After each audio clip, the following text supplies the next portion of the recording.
Yo, what's up guys? Welcome back to the channel. Hope you guys enjoy the video today. And today we're going to go through the Broncos versus the Melbourne Storm matchup last night, and also my thoughts overall on the Brisbane Broncos this year and how they're sort of tracking and where I really think they're going to land by the end of this year. If you haven't gone and checked out a couple of my major videos and all that, so my ladder prediction live stream / video that is on my channel, go check that out as well.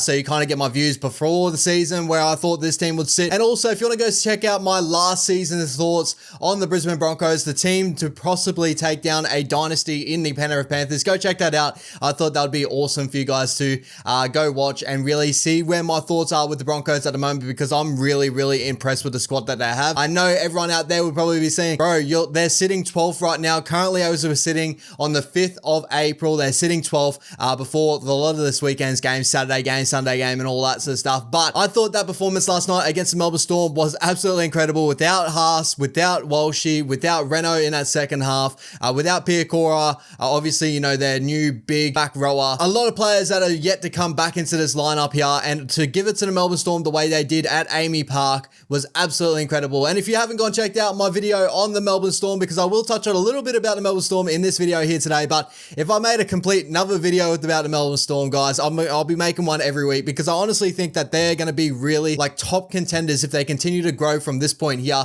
and continue on for the season. Because I think the Melbourne Storm, like, you got to look at it, the Melbourne Storm are taking down the Panthers, the Broncos, and the Warriors. They kept Panthers to 0. They beat the Broncos in a firefight in that one. And with the Warriors, they pipped them last minute. All other teams that were in that top 4 last year, they beaten every single one of them already to start the season. I think Melbourne Storm put themselves in an amazing position to start the season. Enough about the Melbourne Storm and how amazing they've been going at the moment. Let's touch on the Brisbane Broncos, who, to be fair, have been very up and down. But comparatively to the amount of players that they have out and like key players that they had out, I thought in this game, 34-32, incredible performance from some of their players to stand up in those moments. None other than one of EZRA. And I think like the best thing I can really touch on in this one is like EZRA for me is probably the best player I can touch on for my thoughts around the Brisbane Broncos at the moment, because just pure talent. We're going back to a Brisbane Broncos team that these guys just have some of the best talent in the competition right now. We're talking about Payne Haas, Paddy Carrigan, EZRA, Reece Walsh, outside backs of Dean Mariner, Tony Staggs, Selwyn Cobbo. The list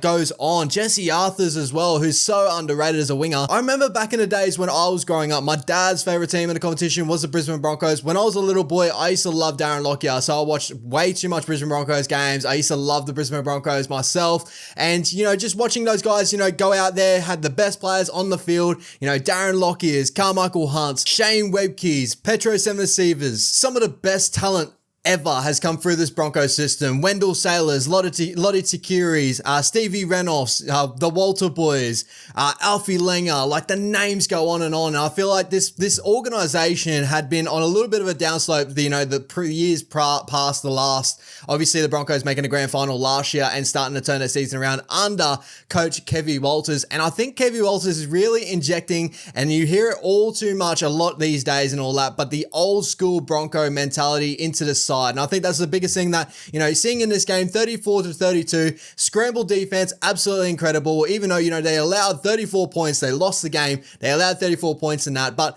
in this game, the Melbourne Storm had a big chunk of possession in moments of this game, really should have gone into halftime ahead and all that. When really checking the half score time going into this one, it was 18-16 to the Brisbane Broncos. And I think I remember about 60% possession was going the Melbourne Storm way. I thought that was absolutely incredible from the Brisbane Broncos, and some of the tries they pulled off in this game were just on a different level. Back to my discussion here, obviously EZRA is someone I want to talk about, because I honestly think that he was one of the players of the match in this one, and some of the things that he can do on a football field is just unbelievable. I think this is what the Brisbane Broncos wanted. You know, remember the years past where they bought Ben Barber season. They bought Ben Barber thinking, you know, bringing him in, he's going to become that little electric number 6. And it just wasn't really clicking with him with Ben Barber. He ended up shipping off to the Sharkies, winning a premiership with the Sharkies, but just never got it going under the Brisbane Broncos to hit his full potential that we all knew what Benny Barber could have hit back in those days.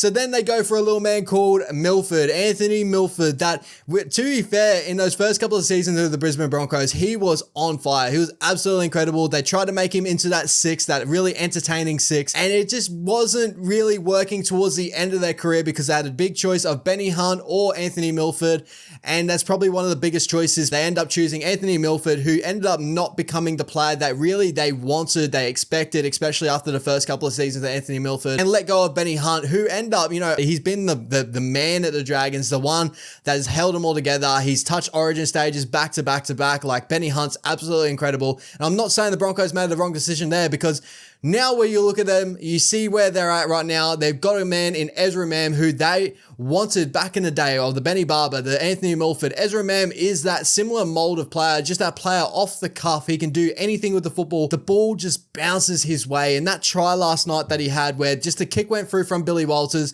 and that bounce back, and just to see that speed of EZRA Mam just on a different level. And then we touch on obviously the grand final last year. EZRA Mam just pulling, a couple of three tries in that grand final to really put his name up in lights coming into this season. And really, he hasn't disappointed me at all this season. I think the only thing we only have question marks over EZRA Mam is he can hit one-on-one in defense, but he's really struggling to pick out reads in defense. And I think that's the only drawback to the Broncos at the moment. But I really want to say that a lot of that has come down to losing combinations due to the amount of players that are out. Brendan Piakora, that was supposed to be that outside edge back rower next to EZRA Mam in this one, try to build a combination in the offseason. He's currently been injured in and out of the side. So I think a lot of those have to go about it, but even though they're sitting 12th, I do see that these guys are going to hit some form and really be very hard to stop. The attacking football that they put on display in this game was just on a different level. We're talking like touch football style of footy. We're talking two-man shifts. We're talking like, we got Carrigan flipping offloads left, right, and center. You got obviously EZRA Mam just popping his head out at nowhere.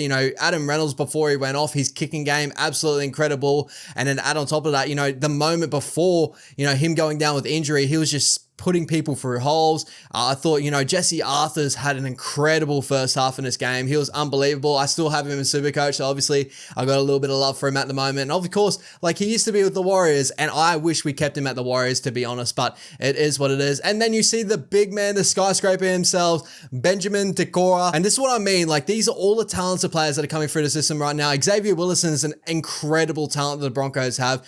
Benjamin Tekora is an incredible talent the Broncos have. And these are the younger boys coming in after the Payne Haas's, the Paddy Carrigans. They used to have obviously the David Fafitas, they had the Jaden Sewers of the past, and just some of the players that this Broncos system has touched during the years. Like, right now, for them to be in the position that they are, it's just on a different level, man. And like, going through the old school Broncos teams in the past, they've had players like Darren Lockyer, Kevin Walters, Wally Lewis. This side just breathes air into that whole new argument. Is this the old school? We're talking late 90s, we're talking early 2000s Brisbane Broncos. Are they back? Are they back to being that club that's going to be up in the final series back to back to back? Are they going to be in the grand final multiple years? Like, we're talking 2000s, where you had, the 92, 93 Broncos, you had the 97, 98, you had 2000s Broncos. Like, they went back to back 2 seasons there, nearly went to go for a full three-peat in there. Like, just incredible squad. And this team on here is just as entertaining. I love watching their football. I think they're absolutely incredible. I just want to see what your thoughts are at the moment down below. I think they're a top 4 team. I do honestly believe that. I honestly think that if they get everything in together, they're a top 2 team in this competition right now. I'd say, the benchmark right now is, to me, is the Penrith Panthers, the Melbourne Storm. I think the Melbourne Storm have been absolutely incredible, but for the Broncos to go to Melbourne, down to Melbourne with Munster in, Jerome Hughes back, like, Papi's getting back into form. Xavier Coates is having incredible games left, right, and center. Like, to go down to Melbourne and put on a performance like that against Melbourne, who are known for their defense, and Melbourne's attack is absolutely incredible at the moment. The Broncos were just going ham at them. I could not believe it. I absolutely loved every second of it. I just want to see what your comments down below are. Are the Broncos back to the old school Broncos, or is this a whole new sort of era that we're bringing through now, where we got obviously some of the most exciting talent? It just reminds me of the old school Broncos. That's all I really want to say. Comment down below your thoughts of this season so far, and make sure you keep an eye on the channel for any more content coming out over the weekend. I'm really excited to see if there's any other topics that you guys want me to touch on. Make sure you comment them down below. Thank you so much, guys. Appreciate you. Take it easy. Peace out.